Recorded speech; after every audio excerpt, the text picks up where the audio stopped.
नमस्कार दोस्तों, जय हिंद। मैं शुभम बरनवाल आप सभी का हमारे चैनल द टीचर्स PYQ पे स्वागत करता हूं। दोस्तों, आज हम इंडियन पॉलिटी एंड कॉन्स्टिट्यूशन जिसे हम पढ़ रहे हैं, इस श्रृंखला में आज हम अनुसूचियां नाम का चैप्टर पढ़ेंगे। अनुसूचियां, हम जानते हैं दोस्तों कि ये चैप्टर भारत के संविधान के किसी भी पेपर में बड़ा ही इंपॉर्टेंट होता है और यहाँ से हर पेपर में एक या दो क्वेश्चन पूछे जा सकते हैं, पूछे जाने की संभावना होती है। दोस्तों, कई बार हम क्या करते हैं कि बहुत ब्रॉडर पर्सपेक्टिव में चीज़ों को कवर करते हैं, लेकिन छोटी छोटी चीज़ों को अगर हम छोड़ दें जहाँ से नंबर मिलने की संभावना हो, और मौके पर पेपर में जाने के बाद कि एक कन्फ्यूजन हो जाता है कि अरे यार, ये बहुत छोटा टॉपिक था, यहाँ से क्वेश्चन कैसे गलत हो गए। तो अनुसूचियाँ हो गई, प्रमुख भाग हो गए, प्रमुख अनुच्छेद हो गए। अब यहाँ पर भी पढ़ना बड़ा जरूरी है। जैसे मान लीजिए किसी ने भारतीय संविधान का संशोधन की प्रक्रिया, जो अनुच्छेद 368 में सब कुछ पढ़ लिया और क्वेश्चन वो एक्सपेक्ट कर रहा है कि अब इसमें से कहीं भी आएगी संशोधन की प्रक्रिया में कुछ भी, तो मैं चीज़ों को कर लूँगा आसानी से। लेकिन पेपर में क्या किया गया कि आपसे पूछ दिया गया कि संविधान संशोधन भारत के संविधान के किस भाग में है, इन विच पार्ट। अब यहाँ पर कन्फ्यूजन हो गया कि अरे यार, ये कैसे छोड़ दिया, अब भाग 18 में है कि 19 में है कि 20 में है। अब ये चीज़ें बड़ा ही उहापोह वाली स्थिति बन जाती है। इसलिए समग्र दृष्टिकोण को लेकर चलना होता है। छोटी छोटी चीज़ों को भी आपको कवर करना पड़ता है कि वो चीज़ भाग 20 में है। अब आपको प्रमुख भाग, अनुच्छेद, अनुसूचियाँ, इन सारी चीज़ों को भी ठीक प्रकार से करना होता है। और जैसा कि मैंने कहा कि चाहे वनडे एग्जाम हो, कोई भी एग्जाम हो, या उसके अलावा स्टेट PCS के भी एग्जाम्स हों, वहाँ पर इस चैप्टर से भी क्वेश्चंस आते रहते हैं। तो आज हम इसी अनुसूचियां नाम के चैप्टर को करेंगे। चलिए, इसमें हम पहले पढ़ेंगे, टॉपिक को थोड़ा सा समझेंगे, और टॉपिक को समझने के बाद इस टॉपिक से रिलेटेड प्रीवियस ईयर के जितने भी प्रश्न आए हैं, लगभग 40 से 50 प्रश्न होंगे, हम उन सभी प्रश्नों को करेंगे और यहाँ पर कॉन्सेप्ट को समझेंगे। कुछ केसेस भी होंगे इससे रिलेटेड, हम वो सब करेंगे। चलिए शुरुआत करते हैं भारतीय संविधान की अनुसूचियों से। भारतीय संविधान की अनुसूचियों से दोस्तों, ध्यान से देखिए बोर्ड की तरफ, और चीजों को थोड़ा सा पढ़िए। चलिए शुरू करते हैं।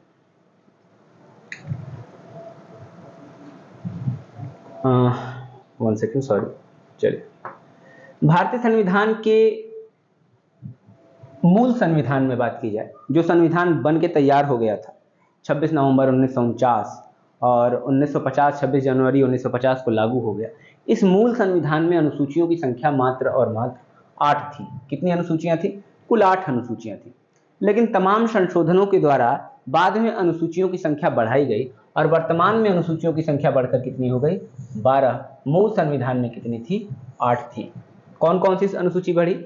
9वीं अनुसूची बढ़ाई गई, जिसे पहले संविधान संशोधन 1951 में ही बढ़ाया गया था। उसके बाद से 10वीं अनुसूची दल बदल 52वें संविधान संशोधन 1985, हम आगे डिटेल देखेंगे। उसके बाद 11वीं अनुसूची जो पंचायती राज से संबंधित है, लोकतांत्रिक विकेंद्रीकरण से संबंधित है, जिसमें हमने क्या किया था कि पंचायतों का एक अलग से सेक्शन एक बढ़ाया था अनुसूची संख्या 11 में, और ये हुआ था 73वां संविधान संशोधन 1992 में। इसके बाद हम नगर पालिका देखेंगे 12वीं अनुसूची में, 74वां संविधान संशोधन 1992। तो इन सब चीज़ों को हम ठीक प्रकार से करेंगे। आइए शुरुआत करते हैं। सबसे पहले अनुसूची संख्या 1 से हम शुरुआत करते हैं। अनुसूची 1 में राज्य और संघ शासित क्षेत्रों के विषय में है। राज्य और संघ शासित क्षेत्र, राज्य और संघ शासित क्षेत्रों के विषय में कौन सी अनुसूची बात करता है? अनुसूची संख्या 1 बात करती है। अगर भारत में आज 28 राज्य और 8 केंद्र शासित प्रदेश हैं, तो इसका वर्णन भारत की अनुसूची संख्या 1 में है। सोचिए, अगर किसी राज्य को बढ़ाना हो, कोई नया राज्य बनाना हो, कोई नया राज्य घटाना हो, तो इसके संबंध में संविधान संशोधन कहाँ पढ़ना पड़ेगा? इसके संबंध में एक संशोधन करना पड़ेगा अनुसूची संख्या 1 में। अनुसूची संख्या 1 में तो यहाँ पर राज्य और संघ शासित प्रदेश या क्षेत्र का वर्णन है। किस अनुसूची में है? अनुसूची संख्या 1 में है। अब बात करते हैं अनुसूची संख्या 2 की। चलिए देखते हैं अनुसूची संख्या 2 में क्या है। संघ के पदाधिकारियों का वेतन, भत्ते एवं पेंशन संघ के पदाधिकारियों का वेतन भत्ता एवं पेंशन किस अनुच्छेद में है? ये है, सॉरी, किस अनुसूची में है? दूसरे अनुसूची में आता है। संघ के पदाधिकारी और संघ के पदाधिकारियों के वेतन भत्ते एवं पेंशन। कई किताबों में आप पढ़ेंगे दोस्तों तो वहां पर मिलेगा कि राष्ट्रपति और उपराष्ट्रपति को भी इसके अंतर्गत रख दिया जाता है, लेकिन राष्ट्रपति और उपराष्ट्रपति को हम इसके अंतर्गत नहीं रखेंगे। संघ के अन्य पदाधिकारियों के वेतन भत्ते और पेंशन को इसके अंतर्गत रखा जाता है, जैसे लोकसभा अध्यक्ष, सर्वोच्च न्यायालय के न्यायाधीशों वगैरह की बात की जाए इसमें। अब अगले में हम आ जाते हैं, संघ के पदाधिकारियों द्वारा शपथ। शपथ किस अनुसूची में है? अनुसूची संख्या 3।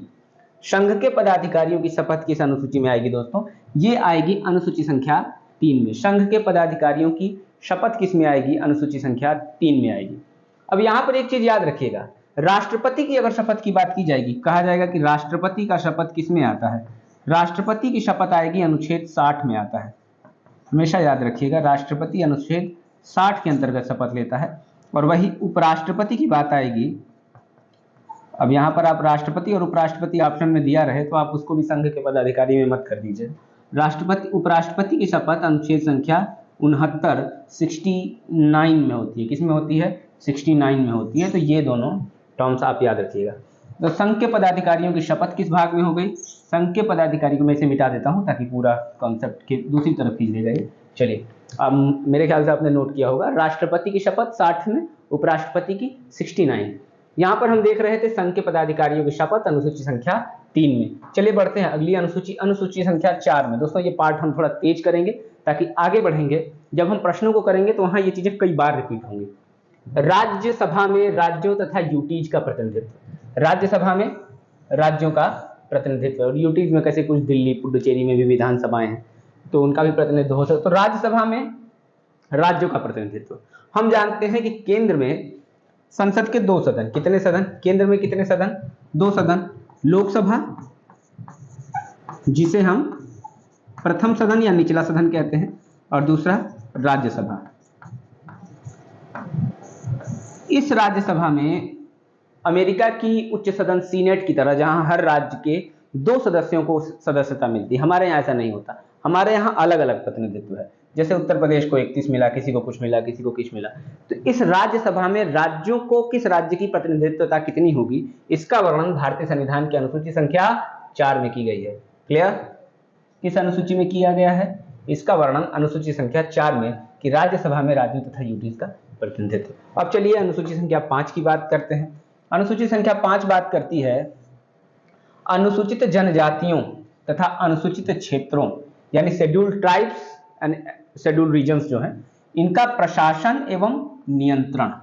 दोस्तों हम जानते हैं कि अनुसूचित जनजाति, इन लोगों की अपनी एक विशेष संस्कृति, अपनी एक भाषा है, तो इनकी जो एथनिसिटी है, इसके संरक्षण की आवश्यकता बहुत ज़्यादा है। इन कारणों से यहाँ पर इनके प्रशासन और नियंत्रण के कुछ विशेष प्रावधान किए गए हैं। तो भारतीय संविधान की अनुसूची संख्या 5 में अनुसूचित क्षेत्रों, एक बार सही से देख लीजिए, अनुसूचित क्षेत्रों तथा अनुसूचित जनजातियों के प्रशासन एवं नियंत्रण की किस अनुसूची में बात की गई है? प्रशासन एवं नियंत्रण की बात अनुसूची संख्या 5 में की गई है। किसकी? शेड्यूल्ड ट्राइब्स और अनुसूचित क्षेत्रों की। ठीक है, यहाँ पर अनुसूचित जाति कहीं नहीं लिखा है, याद रखिएगा। अब हम बढ़ेंगे अनुसूची संख्या 6 की तरफ। 6 क्या है? असम, मेघालय, त्रिपुरा और मिजोरम। इन 4 राज्यों का नाम याद रखिएगा, असम, मेघालय, त्रिपुरा और मिजोरम। असम, मेघालय, त्रिपुरा और मिजोरम, ये चारों राज्य, आप इसे एम टीएम भी कह सकते हैं, लेकिन यम से अब मणिपुर से कंफ्यूज मत हो जाइएगा। चारों नॉर्थ ईस्ट के राज्य हैं, उत्तरी पूर्वी भारत के पूर्वोत्तर क्षेत्र के राज्य हैं, असम, मेघालय, त्रिपुरा और मिजोरम। इन राज्य के अनुसूचित क्षेत्रों का प्रशासन, इन राज्य के अनुसूचित क्षेत्रों का प्रशासन, 5वीं और 6वीं में अंतर है एक, यहाँ पर अनुसूचित जनजाति और अनुसूचित क्षेत्र दोनों दिया है। यहाँ पर 4 विशेष राज्यों को मेंशन किया है और इनके केवल अनुसूचित क्षेत्रों का प्रशासन, यहाँ पर केवल प्रशासन की बात की गई है। आप देख सकते हैं स्पष्टतः इस अनुच्छेद में केवल प्रशासन की बात की गई है, एएमटीएम, असम, मेघालय, त्रिपुरा और मिजोरम की। लेकिन इस अनुच्छेद में, उसके पहले वाले अनुच्छेद में किसकी बात की गई है?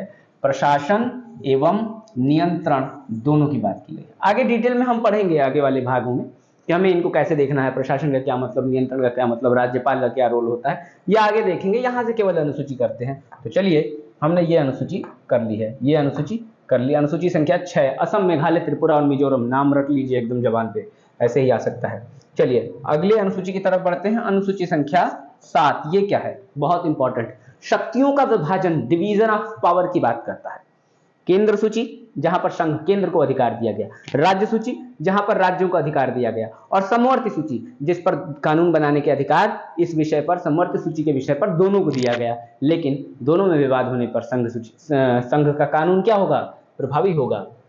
तो यहां पर हम देखेंगे संघ सूची, राज्य सूची और समवर्ती सूची के संबंधित प्रावधान किस अनुसूची में दिए गए हैं, अनुसूची संख्या 7, जहां मूल संविधान में संघ सूची में विषयों की संख्या 97 थी। संघ सूची में कितनी, 97, नोट कर लीजिए, संघ सूची में 97।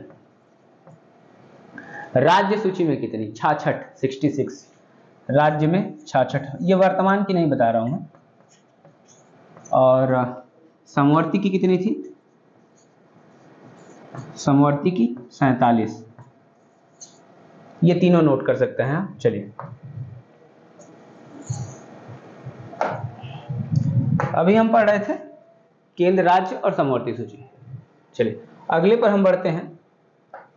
अनुसूची संख्या 8, यहां पर दिया गया है भाषाएं। कहा गया है कि भारत के संविधान द्वारा मान्य कुल भाषाओं की संख्या 14 थी। किसमें, मूल संविधान में। मूल संविधान के समय कुल 14 भाषाओं को दिया गया था, संविधान में वर्णित किया गया था। लेकिन यहां पर समय के साथ भाषाओं की संख्या 22 भाषाएं हो गई। यानी कुल कितनी बढ़ोतरी हुई, +8, 8 भाषाओं की बढ़ोतरी हुई। दोस्तों यहां पर आपसे पूछ सकता है कि कब और कितनी भाषाओं की बढ़ोतरी हुई, तो आपको यहां पर थोड़ा सा तो पढ़ना पड़ेगा। तो चलिए पढ़ते हैं, ये कौन सी बड़ी बात है। चलिए देखिए, कुल 22 भाषाएं आज वर्तमान में मौजूद हैं, 22 भाषाएं हैं। अब 22 भाषाएं हैं तो 14 से 22 हुई कैसे, कैसे हुई देखिए। पहला 21वें संविधान संशोधन, 21वें संविधान संशोधन 1967 में एक भाषा जोड़ी गई थी जिसका नाम है सिंधी। पहली बार ये 15वीं भाषा बनी, सिंधी। सिंध क्षेत्र जानते हैं, हम अपने राष्ट्रगान में गाते हैं, पंजाब, सिंध, गुजरात, मराठा। तो सिंध आज वो पाकिस्तान का क्षेत्र भले ही चला गया उधर। तो सिंधी ये हमारी क्या है, संस्कृति कभी नहीं बढ़ती दोस्तों, इससे जुड़े लोग आज भी हमारे यहाँ रहते हैं। तो सिंधी क्या है, हमारी एक भाषा के रूप में हो गई। किस अनुसूची में है ये, 8वीं, क्या लिख रहा हूँ, 8वीं अनुसूची। चलिए क्लियर, 8वीं अनुसूची में इस बात का वर्णन है। अब अगर बात करें 22 भाषाओं में, थोड़ा सा और आगे बात करें, 21वां संविधान संशोधन हमने देख लिया। तो क्या केवल एक ही संविधान संशोधन हुआ, हमने देखा था 8 भाषाएं जुड़ रही हैं, 8 भाषाएं प्लस हो रही हैं। तो जब 8 भाषा प्लस हो रही है तो एक बार और चलिए यहां पर, चलिए 71वां संविधान संशोधन, 71वां संविधान संशोधन 1991। चलिए 71वां संविधान संशोधन, 1 सेकंड दोस्तों, 71वां संविधान संशोधन सन 1991 में चलना है हमें। कब चलना है, 71वां संविधान संशोधन सन 1992 में चलना है दोस्तों। यहाँ पर एक हल्का सा मिस्टेक हो गया था। 71वां संविधान संशोधन 1992, इसमें 3 भाषाओं को जोड़ा गया। मैं इसको मुनेको कहता हूँ, आप इसे कुछ और याद कर सकते हैं। ये ट्रिक है, इसके माध्यम से क्या होगा, मुनेको, मणिपुरी, नेको, ने से नेपाली, और ये क्या हो गया, को से कोंकणी। मणिपुरी, नेपाली और कोंकणी, ये 3 राज्य हैं। आई थिंक ये ऐसे होना चाहिए, चलिए कोंकणी लिख दिया, कोंकणी, मणिपुरी, नेपाली और कोंकणी। ये 71वां संविधान संशोधन 1992 में। अब एक और संशोधन हुआ, क्योंकि यहाँ पर 3 एक 4 ही भाषा हुई, 4 भाषाएं और जुड़ेंगी। कौन कौन सी भाषाएं जुड़ेंगी ये देखते हैं, कौन कौन सी भाषाएं अभी जुड़नी बाकी हैं। इसको भी हमें देखना होगा। एक संविधान संशोधन हुआ था दोस्तों, 93वां संविधान संशोधन सन 2003। कौन सा संविधान संशोधन? 92वां संविधान संशोधन, 92nd कॉन्स्टिट्यूशनल अमेंडमेंट, 92वां संविधान संशोधन सन 2003 में हुआ और इसमें संथाली, डोगरी, मैथिली बिहार की भाषा, नेपाल के क्षेत्र से लगता है, सीता जी को मैथिली कहा जाता था।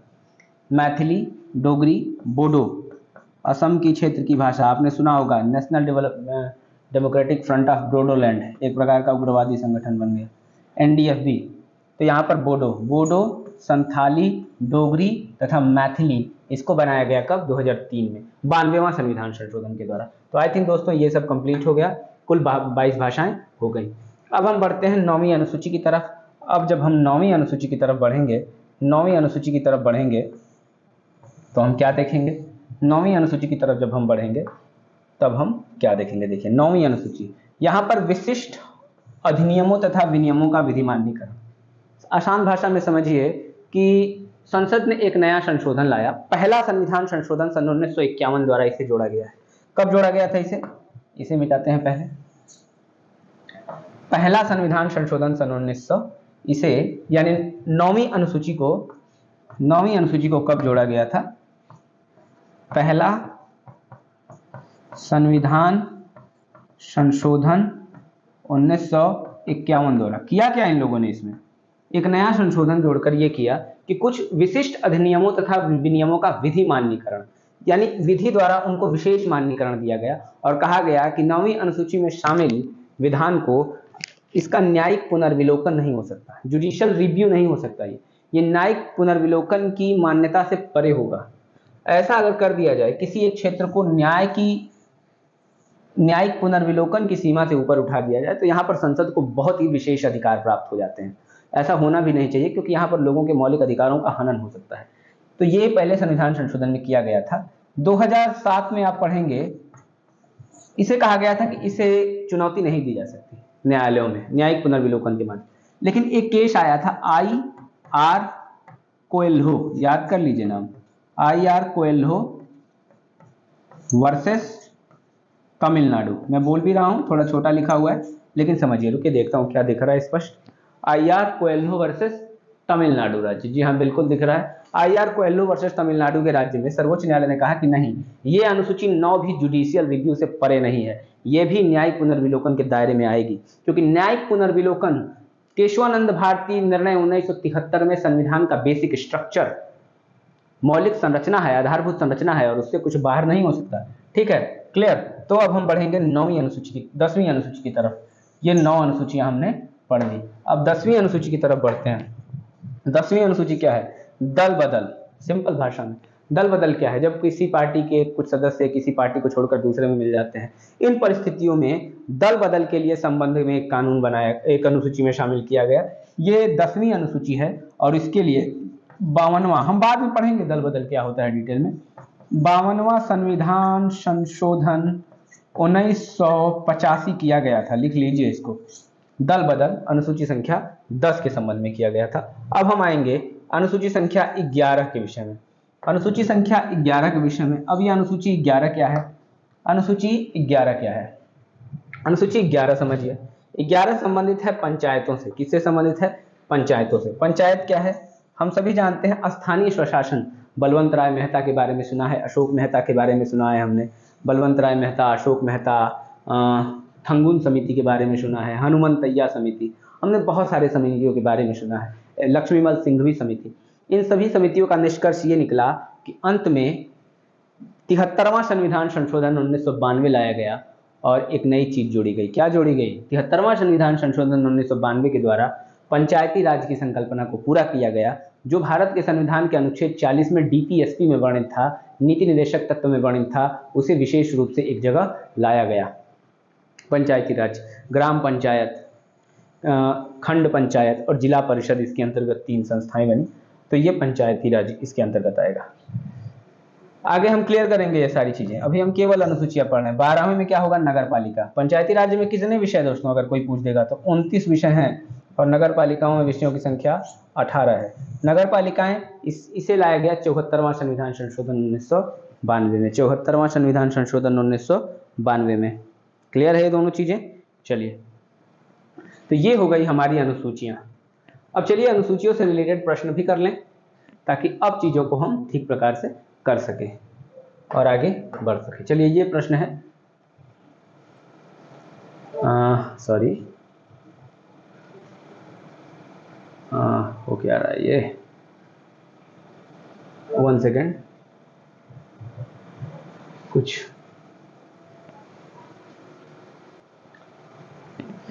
चलिए, थोड़ी टेक्निकल फॉल्ट, ऐसे करना था, मैं उल्टा पन्ना ओपन कर रहा था। पहली अनुसूची भारतीय संविधान में। चलिए, पहला क्वेश्चन, भारतीय संविधान में कितनी अनुसूचियां हैं? 9 अनुसूचियां हैं। नहीं, अभी तो पढ़ के आया है यार। वर्तमान में कितनी अनुसूचियां हैं? 12, ना कि 10 ना 11। अगर 8 कहता तो मूल संविधान वाला आंसर होता, लेकिन यहाँ पर कितनी अनुसूचियां होंगी? 12। Any doubt? नहीं। पहला क्वेश्चन था, यह आया कब था? MP PCS 2010 में ये आपसे पूछा गया था, PCS के पेपर में, PCS के अखबार में आपसे पूछा गया था। प्रश्न संख्या 2 देखिए, निम्नलिखित कथनों पर विचार करना है। चलिए, विचार किया जाए। भारत के संविधान में 20 भाग हैं। आप कहेंगे नहीं, मूल संविधान में 22 भाग थे और आज गणना की दृष्टि से 25 भाग हैं, तो ये दोनों नहीं लगेगा। एक 7वां भाग जो समाप्त हो गया और 3 नए भाग, 4 क, 9 क, ये 9 ख, इसके बाद 14 क जोड़े गए। यहाँ कह रहा है कि भारत के संविधान में कुल 390 अनुच्छेद हैं। गलत, क्योंकि वर्तमान में तो अनुच्छेद, मूल संविधान में 395 अनुच्छेद थे और वर्तमान में तो 465 या 70 प्लस अनुच्छेद होंगे। सही गणना नहीं पास है मेरे, लेकिन ये मिटा देता हूँ, 470, मतलब उससे भी इसी के संबंध में अनुच्छेद होंगे, 465।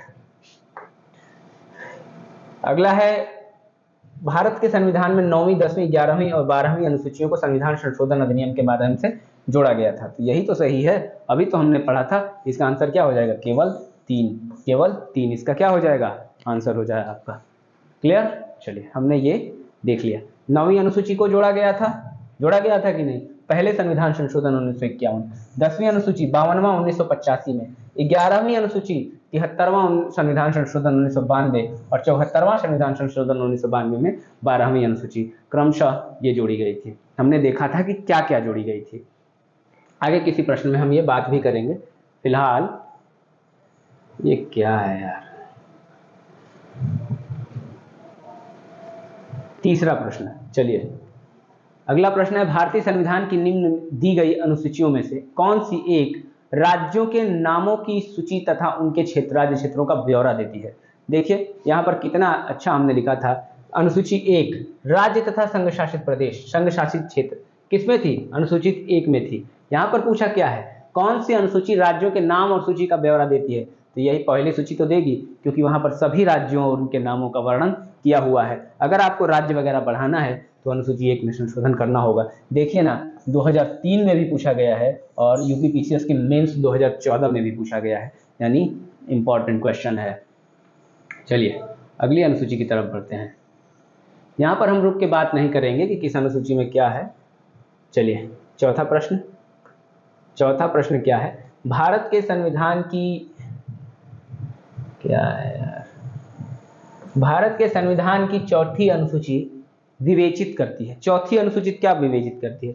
राज्यसभा में राज्यों का प्रतिनिधित्व, यही तो करती है चौथी अनुसूची। देखिए, राज्यसभा में राज्यों तथा यूटीज का प्रतिनिधित्व। वापस आइए, राज्यसभा में राज्यों का प्रतिनिधित्व, राज्यसभा में स्थानों के आवंटन को।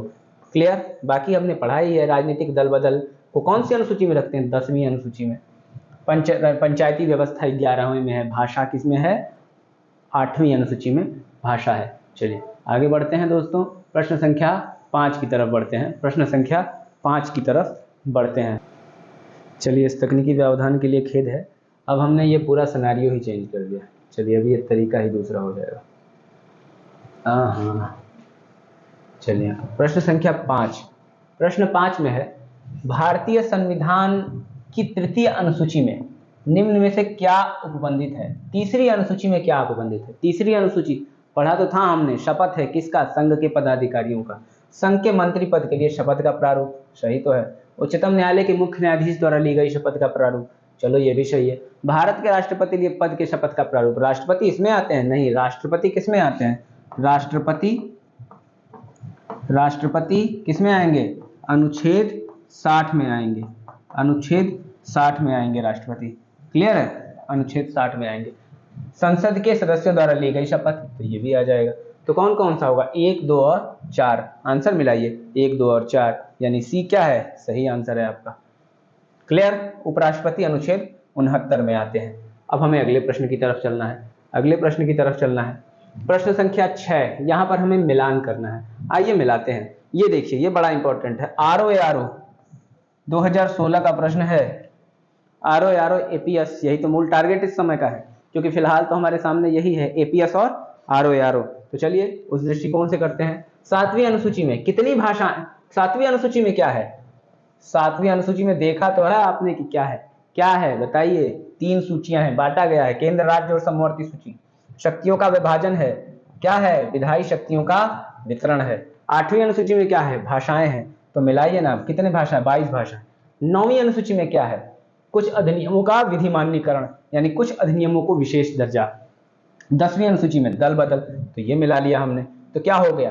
3, इसमें 1, उसके बाद 4, उसके बाद 2, 3, 1, 4, 2 इसका आंसर हो जाएगा। यहां पर कूट दिया नहीं हुआ है, लेकिन ये इसका आंसर हो जाएगा। हमने अभी पढ़ा है इसको। चलिए अब हम बढ़ चलते हैं अपने अगले प्रश्न की तरफ। अगला प्रश्न है प्रश्न संख्या 7। सूची 1 को सूची 2 से फिर मिलाइए और सही उत्तर का चयन कीजिए। तो ये हमने आई थिंक अभी देखा है यार, क्या ये क्वेश्चन रिपीट है?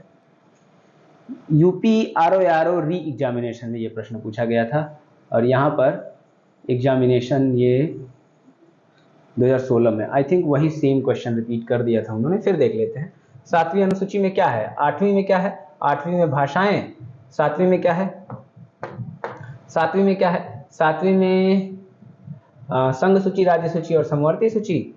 उसके बाद 9वीं अनुसूची में क्या है, कुछ अधिनियमों का विधि मान्यकरण। और 10वीं अनुसूची में क्या है, 10वीं अनुसूची में दल बदल परिवर्तन। ये आप मिला लीजिएगा। चलिए प्रश्न संख्या 8 की तरफ बढ़ते हैं। ये भी ROARO एग्जामिनेशन का था। अगला देखते हैं, किस प्रधानमंत्री के कार्यकाल के दौरान भारत के संविधान में 9वीं अनुसूची को पुनः स्थापित किया गया था? 9वीं अनुसूची, अब 9वीं अनुसूची की बात कर रहा है।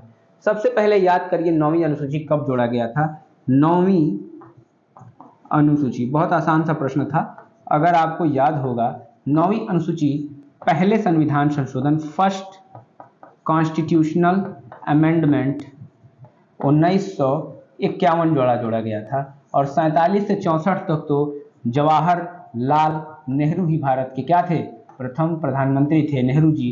तो कौन था? जवाहरलाल नेहरू। Any doubt? चलिए आगे बढ़ते हैं। अगला क्वेश्चन प्रश्न संख्या 9, राज्य भूमि सुधार अधिनियमों को संवैधानिक सुरक्षा प्रदान करता है। उधर खड़ा था तो नहीं दिख रहा था। राज्य भूमि सुधार अधिनियमों को संवैधानिक सुरक्षा प्रदान करता है। किसको प्रदान करता है? भूमि सुधार अधिनियमों को। किस अनुसूची में? 9वीं अनुसूची में यार, 9वीं अनुसूची में पहला संविधान संशोधन, यही तो है 9वीं अनुसूची, हमने पढ़ा है। देखिए 9वीं अनुसूची, विशिष्ट अधिनियम तथा विधिनियमों का विमान्यीकरण, इसमें क्या होगा? 9वीं अनुसूची में पूछा क्या है? राज्य भूमि सुधार अधिनियमों को संवैधानिक सुरक्षा प्रदान करता है। हमने देखा था कि उस समय क्या था? संपत्ति का अधिकार मौलिक अधिकार था। संपत्ति का अधिकार सॉरी, संपत्ति है ये, का अधिकार क्या था? फंडामेंटल राइट था। संपत्ति का अधिकार मौलिक अधिकार था। अब मौलिक अधिकार तो इस पे आप रोक लगा नहीं सकते, लेकिन यहाँ पर राज्य को भूमि सुधार करना है बड़े पैमाने पर, तो इसे क्या कर दिया था उन्होंने? सुरक्षा प्रदान कर दिया था। इन्होंने कहा था कि इसका अब जुडिशियल रिव्यू नहीं होगा, यानी यहाँ पर इससे थोड़ा सा बचने का प्रयास, क्योंकि फंडामेंटल राइट्स के तहत तो आप भूमि सुधार, किसी की भूमि वगैरह ले वो नहीं सकते। तो यही इसी कारण से उन्हें पहला संविधान संशोधन किया यहाँ। चलिए अगले प्रश्न की तरफ बढ़ते हैं। प्रश्न संख्या, अब ये क्या हो गया,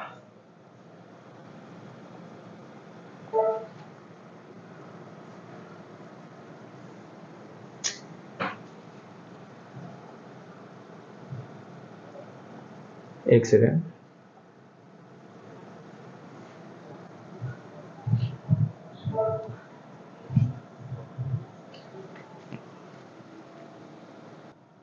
चलिए आइए प्रश्न संख्या 10।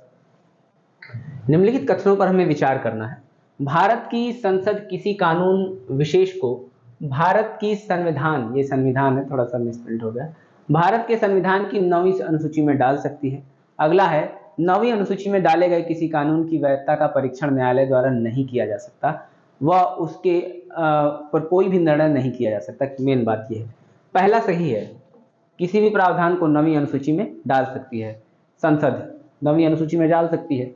लेकिन यहां कह रहा है कि 9वीं अनुसूची में डाले गए किसी प्रावधान का जुडिशियल रिव्यू, न्यायिक पुनर्विलोकन नहीं हो सकता, यह गलत है। हमने देखा था कि प्रथम संविधान संशोधन 1951 द्वारा 9वीं अनुसूची को लाया गया था, जिसके माध्यम से इसमें डाले गए किसी भी प्रावधान का मतलब आप जुडिशियल रिव्यू नहीं करा सकते। लेकिन हमने देखा था कि एक केस आया था, आई, नोट कर लीजिएगा,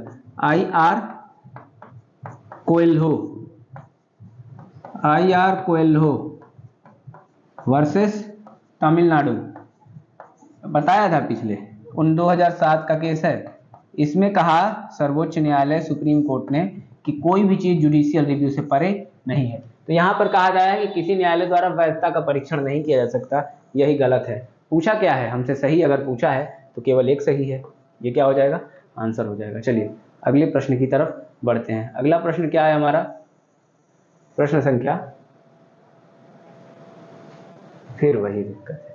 चलिए, कोयले केस में भारत के संविधान की किस अनुसूची से संबंधित है? तो कोयलो केस हमने भी देखा 9वीं अनुसूची से संबंधित है, 9वीं अनुसूची से कोयलो केस संबंधित है। ये ऑप्शन थोड़ा गलत हो गया है, यहाँ पर क्या होगा, डी होगा। नहीं, सही दिया हुआ था, क्योंकि डी के बाद सी लिख दिया है, वो थोड़ी सी हमारे यहाँ टाइपिंग की मिसप्रिंट हो गई, सॉरी। तो ये हम फिर से सही कर देते हैं, ये सी ही सही है, 9वीं अनुसूची कोयलो केस। अभी हमने पिछले प्रश्न में कोयलो केस को देखा था। चलिए आइए अब यहीं से करते हैं, वरना ये बुरा मान जा रहा बोर्ड। भारत के संविधान में, हट जाऊं यहां से, भारत के संविधान की निम्नलिखित अनुसूची में तीन विधायी सूचियों का प्रावधान है। किस अनुसूची में? 7वीं अनुसूची में। हम जानते हैं 7वीं अनुसूची में 3 विधायी सूचियों का प्रावधान है। किसमें? 7वीं अनुसूची में कितने विधायी सूचियों का प्रावधान है? 3। संघ सूची, राज्य सूची और समवर्ती सूची। संघ, राज्य और समवर्ती। तो ऑप्शन क्या हो जाएगा?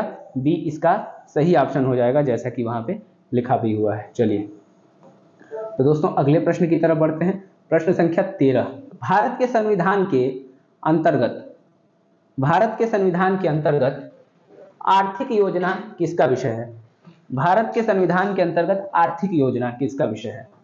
यहाँ पर आपके ऑप्शंस दिए हैं, राज्य सूची में, संघ सूची में और समवर्ती सूची में। तो जी हाँ दोस्तों, आर्थिक योजना, आर्थिक नियोजन की बात आएगी तो ये समवर्ती सूची का विषय है। आर्थिक नियोजन यानी इस पे कानून केंद्र यानी कि संसद प्लस राज्य दोनों अपने मामले में अलग अलग बना सकते हैं। ये समवर्ती सूची में क्या आएगा? आर्थिक योजना। भारत की 7वीं अनुसूची में ये सूचियां आती हैं। चलिए अगले प्रश्न पर, आर्थिक नियोजन भारतीय संविधान की किस सूची में सम्मिलित है?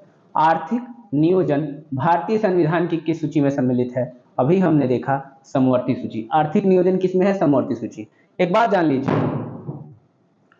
लीजिए, जहां पर आएगा विषय, कृषि का विषय आएगा, स्थानीय स्वशासन का विषय आएगा, स्वास्थ्य का विषय आएगा, इन विषयों को हम, रेलवे पुलिस का विषय आएगा, इन्हें हम राज्य सूची के अंतर्गत का विषय मानते हैं। इसके अलावा जहां विदेशी मामले आएंगे, शेयर बाजार आएगी, बैंकिंग आएगी, जनगणना आएगा, ये केंद्र सूची के विषय हैं। इसके अलावा समवर्ती सूची के विषय में आज आपको वन मिलेगा, शिक्षा मिलेगा। इन सब विषयों को हम किसके अंतर्गत देखते हैं? आर्थिक नियोजन मिलेगा समवर्ती सूची। सोचिए, आर्थिक नियोजन, इकोनॉमिक प्लानिंग करनी है, जब तक केंद्र और राज्य दोनों न मिले तब तक आप प्लानिंग कैसे कर सकते हैं? तो ये समवर्ती सूची का विषय हो गया। चलिए अगले प्रश्न पर हम आते हैं। अगला प्रश्न है प्रश्न संख्या 15। जानवरों के प्रति क्रूरता रोकथाम अधिनियम। क्रुएल्टी जो जानवरों के प्रति हम करते हैं या कोई भी व्यक्ति कर रहा है, जैसे मुर्गा लड़ाना, जानवरों को हम खेलने का सामान नहीं बना सकते, क्योंकि वो जीव है ना। तो उनके प्रति क्रूरता की रोकथाम, अभी आपने दक्षिण भारत में जल्लीकट्टू से जुड़ा हुआ मामला सुना तमिलनाडु में, कि कैसे जल्लीकट्टू के मामले में निर्णय आया पिनाकी चंद्र घोष साहब, मतलब सर्वोच्च न्यायालय का, कि जल्लीकट्टू का मामला भी कहीं न कहीं जानवरों के प्रति क्या है? क्रूरता है। तो जानवरों के प्रति क्रूरता की रोकथाम को संविधान किस सूची में रखा गया है, तो आप सिंपल में ये समझिए कि ये भी समवर्ती सूची का विषय है। जानवरों के प्रति क्रूरता किस संविधान सूची में है, समवर्ती सूची में इसको भी रखा गया है। दोस्तों इसे ठीक तरीके से देख लीजिए, किस सूची में रखा गया है, जानवरों के प्रति क्रूरता को भारतीय संविधान के अनुसूची संख्या 15 में रखा गया है। अनुसूची संख्या समवर्ती सूची में रखा गया है। अब बढ़ते हैं अगले प्रश्न की तरफ। चलिए अगले प्रश्न की तरफ बढ़ते हैं। अगले प्रश्न की तरफ बढ़ते हैं। प्रश्न संख्या नेक्स्ट आएगी हमारी 16। इसमें क्या है, निम्नलिखित में से कौन सा विषय समवर्ती सूची का विषय है। आपको बताना है कौन सा विषय समवर्ती सूची का विषय है। समवर्ती सूची का विषय कौन कौन सा है। क्या पुलिस किस सूची का विषय है, पुलिस राज्य सूची का विषय है दोस्तों, पुलिस राज्य सूची का विषय है। आपराधिक मामले, हाँ यही समवर्ती सूची का विषय है। अगर आपराधिक मामलों की बात की जाए तो अपराधी मामले किस में आएंगे, समवर्ती सूची में आएंगे। इसके अलावा रेडियो और टेलीविजन और विदेशी मामले किस, रेडियो और टेलीविजन तथा विदेशी मामले केंद्र सूची में आएंगे। तो आपसे यहाँ पर क्या पूछा था, समवर्ती सूची में कौन सा मामला आ जाएगा, आपराधिक मामले किस में आ जाएंगे, समवर्ती सूची में आ जाएंगे। चलिए अगले प्रश्न की तरफ बढ़ते हैं। निम्नलिखित में से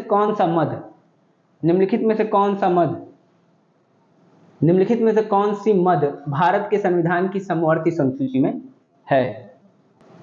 चलिए दोस्तों तो अगले प्रश्न की तरफ बढ़ते हैं। निम्नलिखित में से कौन सी मद भारत के संविधान की समवर्ती है, समवर्ती सूची में कौन सा मद समवर्ती सूची में है। जनसंख्या नियंत्रण और परिवार नियोजन, यही मद समवर्ती सूची में है। ये इसका आंसर ए हो जाएगा। IAS प्री 1993 में पूछा है। जनसंख्या नियंत्रण, देखिए जब जनगणना की बात आएगी, तो जनगणना किस में आएगा, जनगणना केंद्र का विषय है, केंद्र जनगणना कराती है, केंद्र सरकार जनगणना कराती है। लेकिन जब जनसंख्या नियंत्रण और परिवार नियोजन की बात आ जाएगी, family planning and population control, तब ये आएगा, केंद्र और राज्य दोनों की जिम्मेदारी है ना, तो ये किस में आएगा, समवर्ती सूची में नहीं, किस में आएगा, समवर्ती सूची में आएगा। केंद्र और राज्य दोनों की जिम्मेदारी है। लोक स्वास्थ्य और स्वच्छता, ये तो राज्य सूची का विषय आ गया। प्रति व्यक्ति निखात कर, ये सभी राज्य सूची के विषय। चलिए आगे बढ़ते हैं। निम्नलिखित में से कौन सा सही सुमेलित नहीं है, हमें ये बताना है कौन सा। सार्वजनिक स्वास्थ्य एवं स्वच्छता राज्य सूची का विषय है, नो डाउट।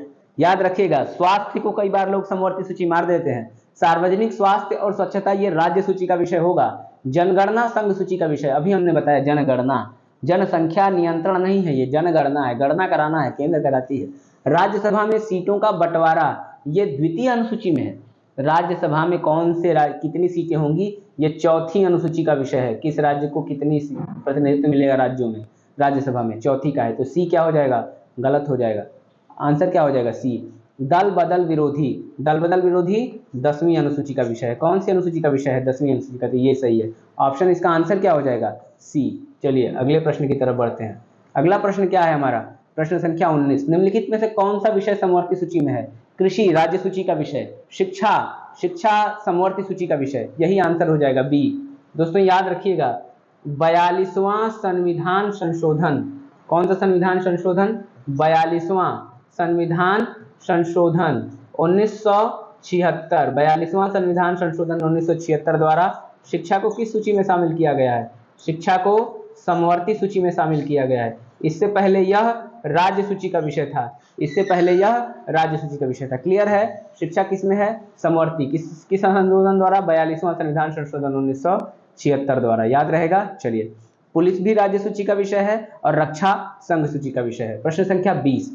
शिक्षा जो प्रारंभ में राज्य सूची का विषय था उसे समवर्ती सूची में स्थानांतरित किया गया। अभी पिछले क्वेश्चन में हमने देखा 42वां संविधान संशोधन 1976 में शिक्षा और वन, इन संबंधी अधिकारों को हमने समवर्ती सूची में डाल दिया। चलिए आइए अगले प्रश्न पर चलते हैं। भारतीय संविधान के किस संशोधन में वनों को राज्य सूची से समवर्ती सूची में डाल दिया, अभी हमने इसका डिस्कशन किया। 42वें संविधान संशोधन 1976 द्वारा शिक्षा और वन को हमने कहां उठाकर डाल दिया, 42वां, यानी इसका आंसर क्या हो जाएगा, बी। क्या हो जाएगा इसका आंसर, बी, 42वां संविधान संशोधन 1976। याद रखिएगा दोस्तों, 42वें संविधान संशोधन 1976 को मिनी कॉन्स्टिट्यूशन कहते हैं, इंडियन मिनी कॉन्स्टिट्यूशन, लघु संविधान कहते हैं। क्यों, क्योंकि बहुत बड़े पैमाने पर इंदिरा गांधी ने इस समय संविधान संशोधन का कार्य किया। कराया संसद के माध्यम से। ठीक है, संविधान संशोधन किस अनुच्छेद के द्वारा होता है? अनुच्छेद 368। कितनी प्रक्रिया दी गई है इसमें? 2, एक विशेष प्रक्रिया द्वारा संशोधन और एक विशेष प्रक्रिया प्लस आधे से अधिक राज्यों द्वारा संशोधन। चलिए अगले प्रश्न पर बढ़ते हैं। प्रश्न संख्या 22, भारत के संविधान के अंतर्गत विषय तथा संबंधित सूची के में निम्न युग्मों में से कौन सा एक सुमेलित नहीं है? चलिए मिलाना है। वन समवर्ती सूची का विषय है, हाँ 42वें संविधान संशोधन 1976 से वन समवर्ती सूची का विषय है। शेयर बाजार समवर्ती नहीं है, शेयर बाजार संघ सूची का विषय है। डाकघर बचत बैंक संघीय सूची। जन स्वास्थ्य ये किसका विषय है? जन स्वास्थ्य भी किसका विषय है? संघीय सूची का विषय है। थोड़ा सा कंफ्यूजन हो रहा है, जन स्वास्थ्य किसका विषय हो? दोस्तों कोई कंफ्यूजन नहीं, हमेशा याद रखिएगा जन स्वास्थ्य जहां पूछेगा ये भी गलत हो जाएगा। जन स्वास्थ्य राज्य सूची का विषय है, राज्य सूची का विषय है। इस आधार पर ये जो प्रश्न है 2 बार यूपी पीसीएसपी 2010-2009 में पूछा गया है। यहाँ पर टाइपिंग से हमसे मिस्टेक है, ये संघ नहीं, ये यहाँ पर राज्य सूची होना चाहिए क्योंकि प्रश्न में राज्य सूची ही दिया हुआ है। ये हमारे टाइपराइटर की मिस्टेक है, तो उस हिसाब से राज्य सूची होगा तो ये सही हो जाएगा जन स्वास्थ्य। तो यहाँ पर जो गलत होगा शेयर बाजार, इस प्रश्न के हिसाब से समवर्ती सूची शेयर बाजार का प्रश्न गलत होगा। चलिए आगे बढ़ते हैं प्रश्न संख्या 23 की तरफ। प्रश्न संख्या 23 की तरफ, केंद्र सूची, काफी गलतियां हो रही हैं। केंद्र सूची किसमें है? पुलिस और सार्वजनिक व्यवस्था, सुमेलित करना है हमें। पुलिस और सार्वजनिक व्यवस्था राज्य सूची का विषय है। अंतरिक्ष अनुसंधान ये तो केंद्र लेगा भाई, राज्य को अंतरिक्ष अनुसंधान से क्या मतलब? समवर्ती सूची में क्या होगा? जनगणना कभी भी संघ कराएगा। रुक जाइए, थोड़ा सा यहाँ पर कंफ्यूजन हो गया, फिर से करते हैं इसे, फिर से मिलाते हैं। आई थिंक ये जो अंतरिक्ष अनुसंधान है ये अवशिष्ट शक्तियों में होना चाहिए, अवशिष्ट में होना चाहिए, रिजिडुअरी पावर्स, जिसे संविधान में अनुच्छेद 248 में अवशिष्ट शक्तियों को रखा गया है, अवशिष्ट शक्तियों को रखा गया है, जिसका तीनों प्रावधानों में जिक्र ना हो वो अवशिष्ट हो जाएगा और इस पे अधिकार केंद्र को होता है। तो अंतरिक्ष अनुसंधान को आई थिंक इसमें होना चाहिए, अभी हम क्लियर करेंगे। जनगणना है तो सीधे संघ केंद्र सूची का विषय हो जाएगा। राज्य सूची के विषय में पुलिस और सार्वजनिक व्यवस्था हो जाएगी और उसके बाद समवर्ती सूची में क्या बचा? जनसंख्या नियंत्रण और परिवार नियोजन। कोई कंफ्यूजन नहीं। अंतरिक्ष अनुसंधान किसके अंतर्गत है? अंतरिक्ष अनुसंधान अवशिष्ट शक्तियों के अंतर्गत है। भारत में अंतरिक्ष अनुसंधान की स्थापना के संबंध में कार्य सबसे पहले हुआ था 1962 के करीब में, 61-62 के करीब में, जिस समय एक संस्था की स्थापना की गई थी, इनकोस्पार की स्थापना की गई थी, Indian national commission for space research, INCOSPAR की स्थापना की गई थी। और दोस्तों आज ही का वो दिन है जब भारत कहाँ पहुंचने वाला है? चंद्रयान 3 को वहां पर पहुंचाने वाला। अभी मैं अपडेट नहीं हूं कि पहुंचाया है कि नहीं, क्योंकि अभी आज ये निर्णय होने वाला है कि हम आज चंद्रमा पर सॉफ्ट लैंडिंग कर पाते हैं या नहीं। चलिए, उसके बाद हमने देखा कि यही बाद में इसरो बन गई 1969 में। Vikram Sarabhai, father of the Indian space agency. चलिए आगे करते हैं। थोड़ा सा इनको उस पार में कंफ्यूजन है, 1961 है कि 62 है। चलिए वो थोड़ा सा यहाँ पर का टॉपिक नहीं था। यहाँ पर आपसे क्या पूछा है? सुमेलित कीजिए ही पूछा था, लेकिन यहाँ पर हमने कूट नहीं दिया हुआ है। चलिए ये देखते हैं, भारतीय संविधान के निम्नलिखित में से कौन से प्रावधान शिक्षा पर प्रभाव डालते हैं? चलिए देखते हैं भाई, शिक्षा पर कौन से प्रावधान प्रभाव डालते हैं। ये IAS 2012 में है और IAS हमेशा ऐसे ही क्वेश्चन पूछता है जहां पर आपको रिपीटेशन नहीं मिलेगा। होता क्या है इन आयोग के पेपर्स में, चाहे वो यूपी का आयोग हो, बिहार का आयोग हो, झारखंड हो, फिर भी यूपी और राजस्थान तो बहुत ठीक ठाक आयोग है, मैं कुछ कमेंट नहीं कर रहा, लेकिन बाकी आयोग में बहुत ही क्वेश्चंस की रिपीटेशन बहुत ज़्यादा होती है। लेकिन यूपीएससी क्या करता है? चीज़ों को नए तरीके से सोचता है, नए आयाम प्रस्तुत करता है। जैसे इसी प्रश्न के विषय में देखिए, पूछता है कि शिक्षा का प्रभाव डालने वाला कौन कौन सी, मतलब यहाँ पर जो इसमें से ऑप्शंस में किसका संबंध शिक्षा से? राज्य के नीति निर्देशक तत्व, बिल्कुल। डीपीएसपी के अनुच्छेद 45 में आप पढ़ेंगे तो 0 से यहाँ पर 6 वर्ष के बच्चों के लिए शिक्षा के संबंध में प्रावधान का वर्णन है। जब बच्चा एक समय में एलिमेंट्री एजुकेशन, एकदम प्राइमरी एजुकेशन की बात, 6 से 14 वर्ष के बच्चों की तो बात अब एजुकेशन मौलिक अधिकार है अनुच्छेद 21A में, तो ये सही हो जाएगा आपका। तो ये यहाँ से देखिए, अब ऑप्शन केवल एक ये कटेगा, बाकी 3 में एक है। ऐसे हम करते हैं प्रश्नों को। ग्रामीण और शहरी स्थानीय निकाय, ग्रामीण निकायों में और शहरी स्थानीय निकाय में ये चीज आएंगी। ग्रामीण और शहरी अस्थायी निकाय, ग्रामीण और शहरी क्या है?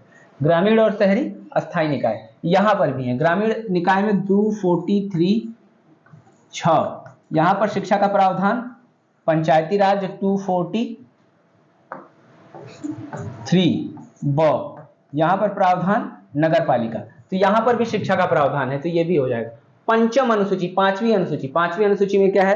पांचवी अनुसूची कहती है कि पढ़ा है आपने अभी, क्या कहती है? अनुसूचित जनजातियों और अनुसूचित क्षेत्रों के विषय में प्रावधान करना, तो वहां पर भी शिक्षा से संबंधित उल्लेख है, तो ये भी आंसर सही हो जाएगा। असम, मेघालय, त्रिपुरा और मिजोरम के संबंध में अनुसूचित 6 कहती है, उनके भी शिक्षा के संबंध में प्रावधान में षष्ठम अनुसूची की बात की गई है, तो ये भी सही हो जाएगा। सप्तम अनुसूची जो आखिरी बचती है, यहाँ पर तो शिक्षा एक विषय ही है जो समवर्ती सूची में आता है, समवर्ती सूची में आता है 42वें संविधान 1976 के बाद, तो ये भी सही हो जाएगा। पांचों आ जाएंगे, 1 2 3 4 5, तो इसका आंसर क्या हो जाएगा? डी हो जाएगा, इसका आंसर डी हो जाएगा। चलिए अगले प्रश्न की तरफ बढ़ते हैं। प्रश्न संख्या 25, भारतीय संविधान की 10वीं अनुसूची का संबंध किससे है? अब आपसे यहाँ पर 10वीं अनुसूची के बारे में पूछा जा रहा है। कौन सी अनुसूची के बारे में पूछा जा रहा है? 10वीं अनुसूची के बारे में पूछा जा रहा है। याद रखिएगा, 10वीं अनुसूची का संबंध किससे है? 10वीं अनुसूची का संबंध किससे है? 10वीं अनुसूची का संबंध है दोस्तों दल बदल से। 10वीं अनुसूची का संबंध, 10वीं अनुसूची ये कब जोड़ी गई थी?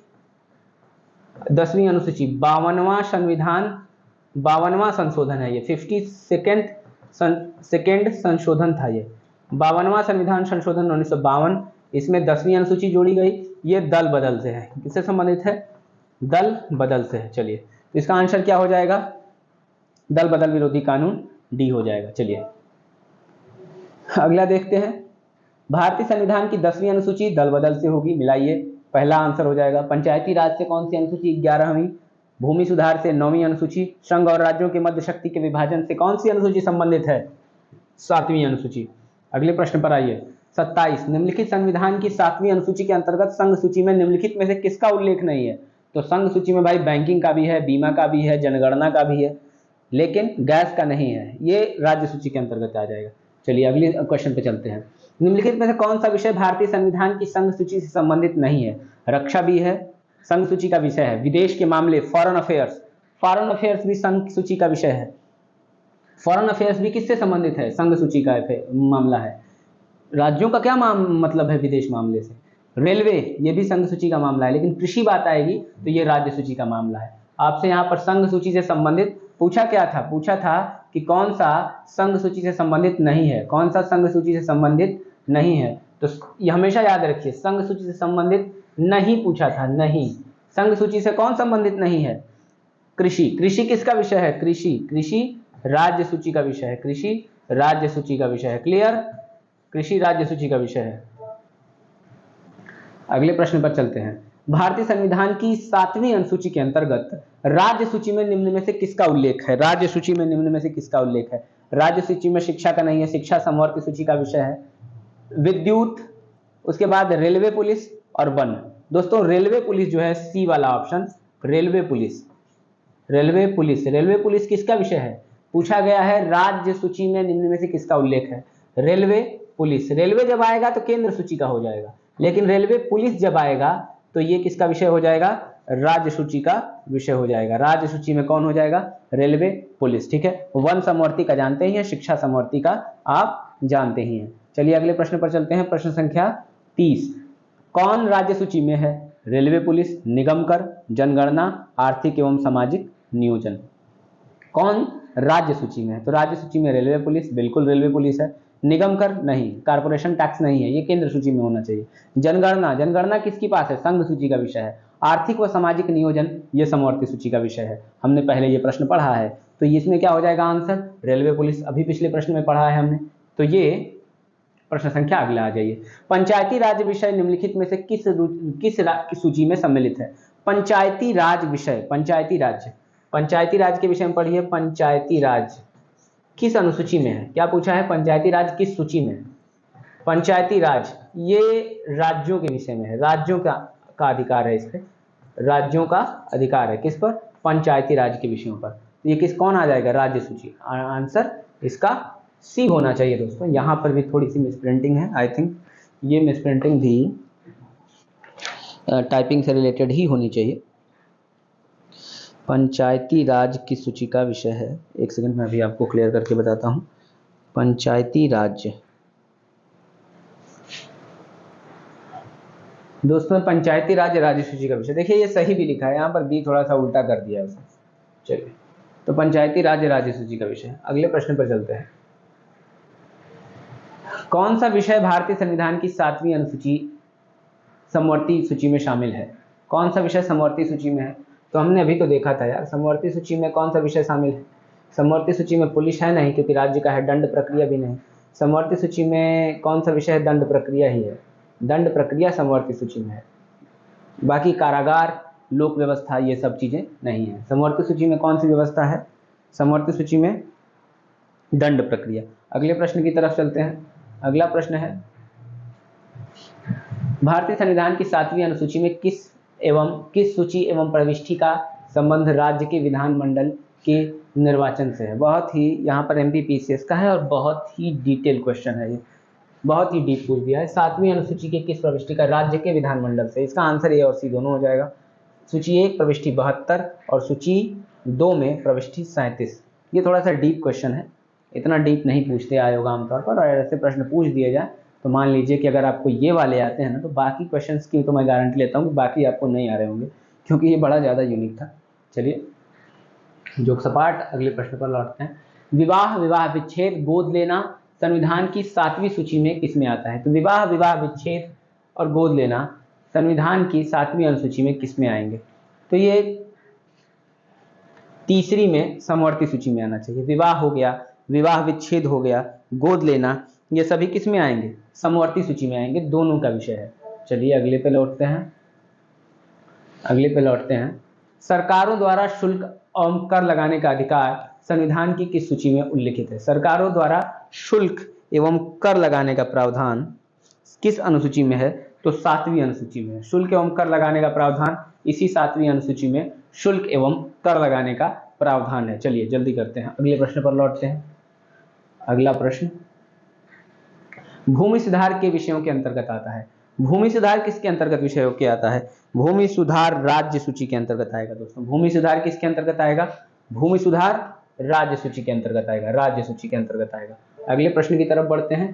प्रश्न संख्या 37। भारत के संविधान की निम्नलिखित में से कौन सी एक अनुसूची में दल बदल विरोधी कानून विषयक प्रावधान है? बार बार देखिए, ऐसे 10वीं अनुसूची दल बदल से संबंधित है। किस अनुसूची में दल बदल विरोधी कानून को रखा गया है? 10वीं अनुसूची।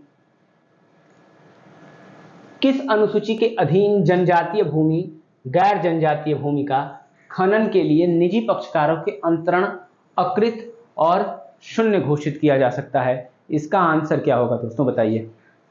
यह प्रश्न भी थोड़ा सा ट्रिकी प्रतीत हो रहा है। इसमें पूछा क्या गया है, किस अनुसूची के अधीन जनजातीय भूमि, गैर जनजातीय भूमि का खनन के लिए निजी पक्षकारों को अंतरण प्रकृति और शून्य घोषित किया गया है? अच्छा, ये अब क्लियर हुआ।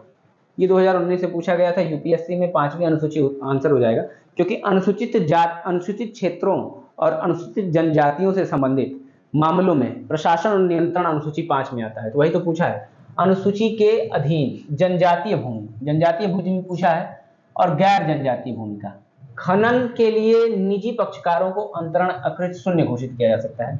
मतलब निजी पक्षकारों को इन क्षेत्रों का खनन वगैरह नहीं अधिकार मिलेगा।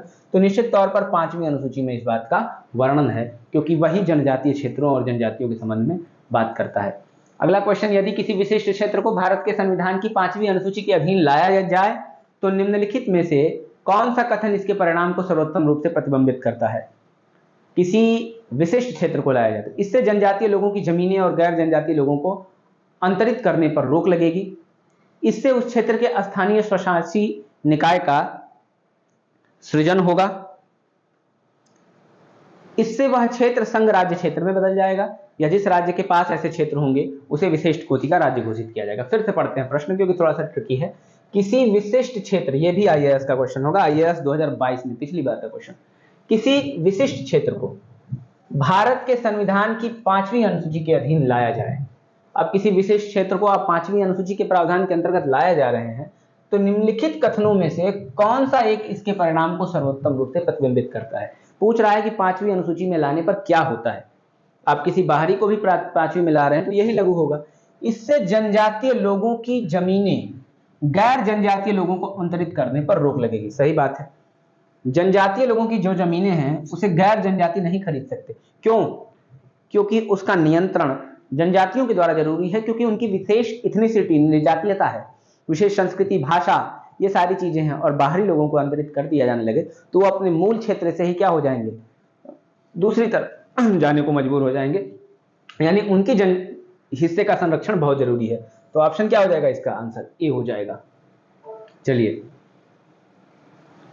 क्वेश्चन 41, भारत के संविधान की किस अनुसूची में विभिन्न राज्यों में अनुसूचित क्षेत्रों के प्रशासन और नियंत्रण के लिए, तो विभिन्न राज्यों में अनुसूचित क्षेत्रों के विभिन्न राज्यों के अनुसूचित क्षेत्रों के प्रशासन और नियंत्रण दोनों की बात कर रहा है, 5वीं अनुसूची इसका आंसर हो जाएगा। जरा मिलाइए, अनुसूचित जनजातियों तथा अनुसूचित क्षेत्रों का प्रशासन एवं नियंत्रण भारत के सभी राज्यों में है, और छठे में असम, मेघालय, त्रिपुरा और मिजोरम है। क्लियर है? तो 5वीं अनुसूची इसका आंसर हो जाएगा।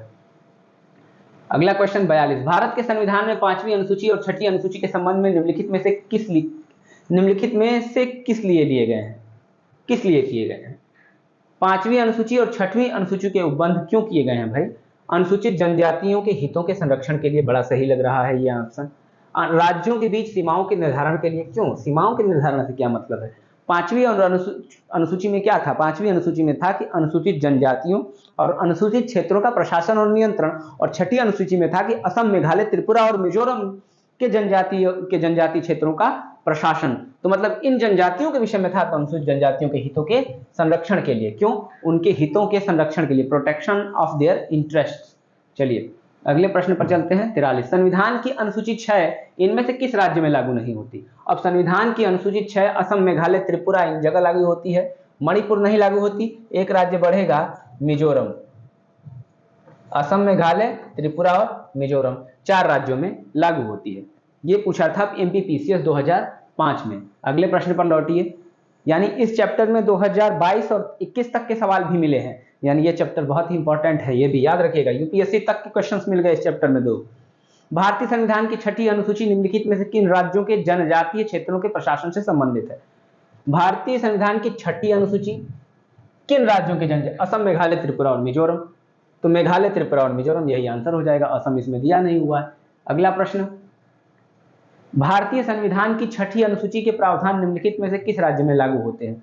असम, मेघालय, त्रिपुरा और मिजोरम। त्रिपुरा में लागू होता है, सिक्किम, नागालैंड और इसमें लागू नहीं होता, केवल आंसर ये हो जाएगा। अगला प्रश्न 46, स्वायत्त जिला के संदर्भ में निम्नलिखित में से कौन सा कथन सही है? ऑटोनॉमस डिस्ट्रिक्ट्स, इन्हें हम स्वायत्त जिला परिषद, ऑटोनॉमस डिस्ट्रिक्ट कहते हैं, मतलब स्वायत्त जिला परिषद कुल मिलाकर। इसमें क्या है कि स्वायत्त जिला परिषद में कुल 30 सदस्य होते हैं। बिल्कुल सही है दोस्तों, 30 ही सदस्य होते हैं। स्वायत्त जिला परिषद में 24 सदस्य मतदान के द्वारा चुने जाते हैं, शेष 6 राज्यपाल के द्वारा मनोनीत होते हैं। बिल्कुल सही है, उन जनजातीय क्षेत्रों से मनोनीत होंगे। तो 6 सदस्य मनोनीत होंगे और 24 सदस्य मतदान के द्वारा चुने जाएंगे। दोनों ऑप्शन क्या है? सही है, 1 और 2 दोनों सही है। याद रखिएगा, ये छत्तीसगढ़ में पूछा है 2021, ये चैप्टर इंपॉर्टेंट है। संविधान की 11वीं अनुसूची में किससे संबंधित? 11वीं अनुसूची पंचायती राज, नो डिस्कशन, पंचायती राज से। 12वीं नगरपालिका से। केंद्र राज्य संबंध से कौन सी अनुसूची? केंद्र राज्य संबंध तो भाग है, भाग 11 याद करिए। केंद्र राज्य विधायी संबंध 11 में अनुच्छेद 45 से लेकर 245 से लेकर 245 से 253 या 54 तक, 253 या 54 तक है। इसके 2 भाग हैं। चलिए वो भाग 11 का विषय है, केंद्र राज्य संबंध। भ्रष्टाचार निवारण ये भी नहीं होगा, तो आंसर 45 पंचायती राज हो गया 47 का। भारत के संविधान की 11वीं अनुसूची में कितने विषय हैं? 11वीं अनुसूची में कुल कितने विषय हैं? 11वीं अनुसूची में कुल 29 विषय हैं, और 12वीं अनुसूची नगर पालिका में 18 विषय हैं। ये 22 किसके लिए? 22 तो भाषाएं हैं ना दोस्तों। चलिए आगे बढ़ते हैं अगले प्रश्न पर। ये यहाँ पर हमारा ये चैप्टर खत्म हो गया। हमने इस चैप्टर से जुड़े सारे प्रश्न कर लिए। दोस्तों व्याख्या मैं थोड़ी तेज करा रहा था, और व्याख्या मैंने बहुत धीरे नहीं कराई है। इसका एक कारण है कि पहले ही हमने डिटेल समझ लिया था यहाँ के माध्यम से कि चीजें कैसे चल रही हैं और कितनी चलेंगी। दोस्तों अगर इस वीडियो की बात करें तो ये वीडियो टोटल 1 घंटे की होने जा रही है, और इस 1 घंटे में हमने अनुसूची को बेहतरीन तरीके से क्वेश्चन और एक्सप्लेनेशन दोनों कर लिया। आई थिंक काफी बेहतरीन वीडियो होगा ये, और चलिए दोस्तों, मिलते हैं आपसे एक अगले वीडियो में। अगर पसंद आया तो निश्चित रूप से लाइक, सब्सक्राइब एंड कमेंट करिए, बताइए जहां कमी होगी उसे सुधारूंगा। मिलता हूं आपसे एक अगले वीडियो में दोस्तों, तब तक के लिए नमस्कार दोस्तों, जय हिंद,